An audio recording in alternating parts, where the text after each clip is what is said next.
ہے کہ میں نے اللہ کے سامنے سر رکھا، اور میری زندگی کا پہلا دن ہے کہ میں نے اللہ کے گھر میں پیر رکھا۔ میرے دوستو عزیزو، تبلیغ اور دعوت امت کو غفلت سے نکالنے کے لیے ہے، صرف چل پھر کر پیغام پہنچانے کے لیے نہیں ہے۔ یہ تو ایک محنت ہے کہ خود اجتماعی اعمال میں جڑو اور دوسروں کو اس ماحول میں لے کر آؤ۔ اس لیے کہ جتنے بھی حضور اکرم صلی اللہ علیہ وسلم کے زمانے میں آنے والوں کی تربیت ہوا کرتی تھی، یہاں تک کہ صحابہ مشرکین کو، اللہ کا نہ ماننے والوں کو میدان سے اٹھا کر لے آتے تھے، یہاں عمل کے ماحول میں رکھو ان کو، تاکہ یہ ماحول ان کے دل سے کفر و شرک کی ظلمت کو ہٹا کر ان کے دل میں ایمان کی طلب پیدا کر دے۔ یہاں تک بھی فرمایا قرآن میں وَإِنْ أَحَدٌ مِّنَ الْمُشْرِكِينَ اسْتَجَارَكَ فَأَجِرْهُ حَتَّى يَسْمَعَ كَلَامَ اللَّهِ، کہ اگر مشرک تم سے پناہ چاہے سے پناہ دو تاکہ وہ تمہارے ماحول میں آ کر قرآن سنیں۔ کتنے ہیں طفیل ابن عمر دوسی رضی اللہ عنہ اپنے کان بند کیے ہوئے تھے آپ کی بات کے سننے سے، آپ کی بات سننا نہیں چاہتے تھے، مسجد سے باہر کان میں روئی ٹھوس لی، کان بند کر لیا آپ کی بات کے سننے سے، لیکن فرماتے ہیں جیسے ہی مسجد میں قدم رکھا اندر سے دل نے کہا طفیل ان کی بات سننی چاہیے، ان کی بات سننی چاہیے۔ فرماتے ہیں میں نے کان سری نکالی اور قرآن سنا، اور قرآن سنتے ہی اسلام میں داخل ہوئے۔ اور عرض کیا میں اپنی قوم کو جا کر دعوت دیتا ہوں۔ ایک ایسا آدمی جو کان بند کیے ہوئے آپ کی بات کے سننے سے، وہ اپنی قوم کو دعوت دینے گئے اور 80 خاندان اس ایک آدمی کے ذریعے اسلام میں داخل ہوا۔ 80 خاندان اسلام میں داخل ہوئے ایک آدمی کے ذریعے سے، کہ آ کر مسجد میں بات سنی اور اسلام قبول کیا، اپنی قوم کو جا کر دعوت دی۔ تو اصل کام یہ تھا کہ ہم بازاری ماحول کو، ہم گناہوں کے اور شرابوں کے ماحول کو، اور ہم عیاشی کے اور بدکاری کے ماحول کو گشت کے ذریعے ختم کرنا چاہتے ہیں۔ گشت کے ذریعے، کیونکہ برائی کا ماحول زمین سے اگتا نہیں ہے، برائی کا ماحول آسمان سے برستا نہیں ہے، برائی کا ماحول کہیں بازار میں بکتا نہیں ہے۔ برائی کا ماحول یہی مسلمان کے بدن سے نکلنے والے اعمال ہیں، اچھا ماحول یہی مسلمان کے بدن سے نکلنے والے اعمال ہیں۔ اب یہاں بیٹھ گئے جی میٹنگ کرنے سرپنچ کے ساتھ، سارے چودھری جمع ہو جائیں گے میوات کے، سارے سرپنچ جمع ہو جائیں گے کہ جی میوات میں برائی کا ماحول ختم کرنا ہے۔ سرپنچ جی آپ بھی سائن کر دو، ابھی آپ بھی سائن کر دو، ابھی آپ بھی سائن کر دو۔ کیا کرنا کہ جی میوات سے برائی کے ماحول کو ختم کرنا ہے۔ چلو سرپنچ صاحب آپ بھی سائن کرو۔ پڑ گئی، میں نے کہا میوات والے کیا کر رہے؟ میٹنگ ہو گئی کہ جی میوات کا ماحول درست ہونا چاہیے، شادیوں میں جہیز کی کا مطالبہ نہ ہو، سائن کرو جی چودھری صاحب۔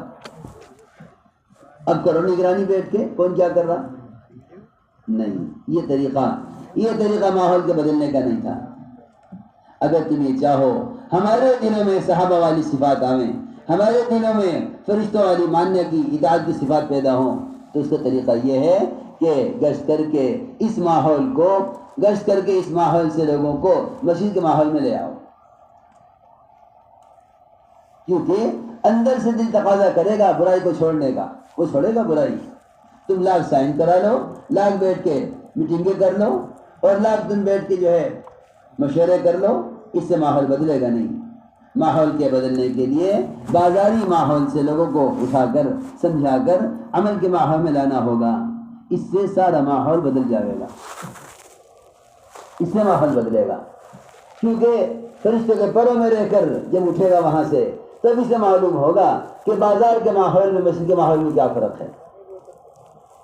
اسی لیے بازار کے ماحول کو مسجد سے دور رکھا گیا تھا۔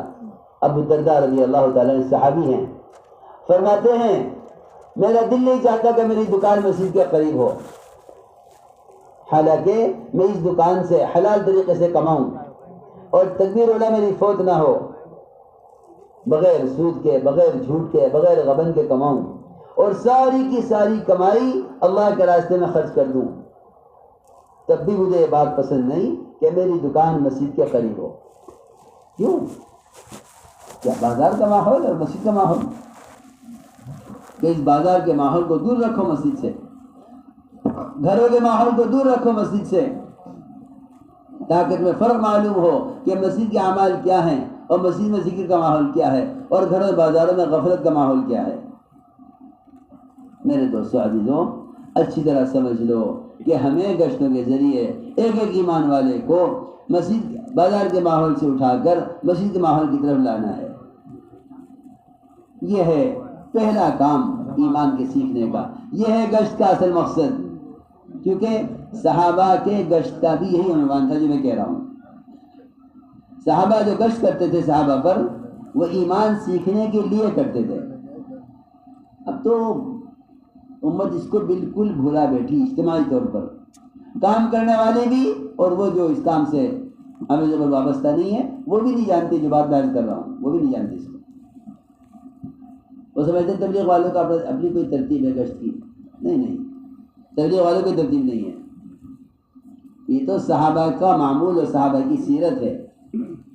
اور یہ بات طے ہے قیامت تک کے لیے کہ صحابہ ہدایت کے حاصل ہونے میں اور صحابہ اس زمانے کے لوگوں کے لیے ہدایت کے حاصل ہونے میں صحابہ ان کے لیے نمونہ ہیں۔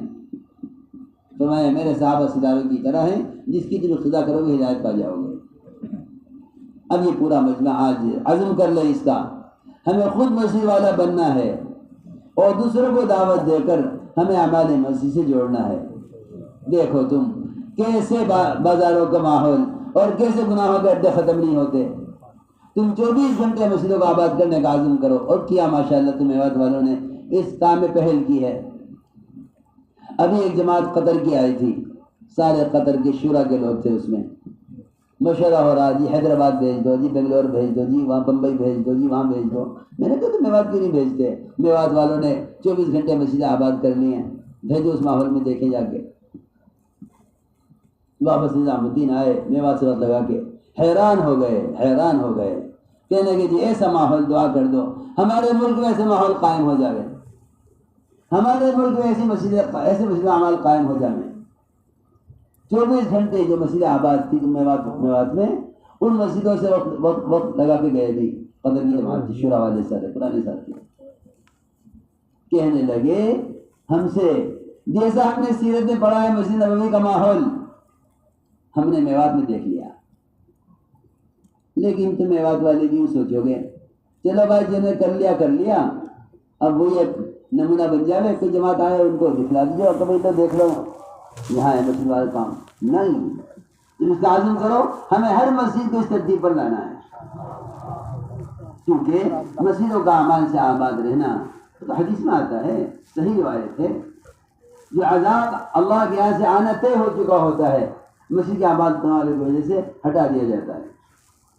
صحیح حدیث ہے، عذاب طے ہو گیا اللہ کے یہاں سے آنا، عذاب آئے گا کیسالی کی شکل میں، عذاب آئے گا دانے میں کیڑا لگنے کی شکل میں، عذاب آئے گا تمہارے دکانوں کے قرقی ہونے کی شکل میں، عذاب آئے گا تمہاری دکانوں میں چھوٹے مقدمات کی شکل میں، عذاب آئے گا تمہارے پاس بیماریوں کی شکل میں، عذاب آئے گا قرضوں کی مقدمات کی شکل میں، عذاب آئے گا تم پر تمہارے برے بدترین ظالم حاکموں کے ذریعے سے،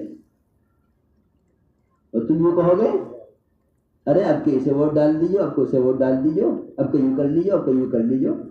بالکل نہیں، حدیث میں پڑھو کہ تم پر بدترین حکام کیوں مسلط کیے جاتے ہیں، تم پر بدترین حکام کیوں مسلط کیے جاتے ہیں، حدیث میں دیکھو نا۔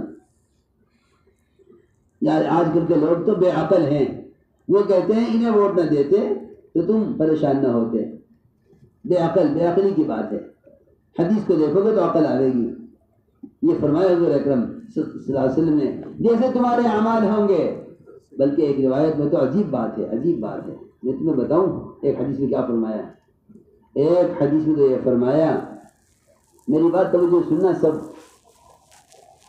اگر تم نے دعوت کا کام چھوڑ دیا تو تم پر بدترین حکام مسلط کیے جائیں گے۔ میں سمجھتا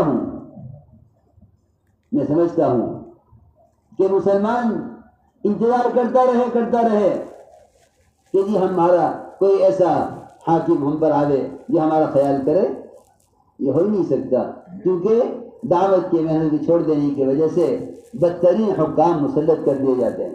صحیح حدیث ہے کہ جب تم بھلائی کا حکم کرنا چھوڑ دو گے، برائی سے روکنا چھوڑ دو گے، تو تم پر تمہارے بدتر لوگوں کو مسلط کیا جائے گا۔ یہ ہے حدیث،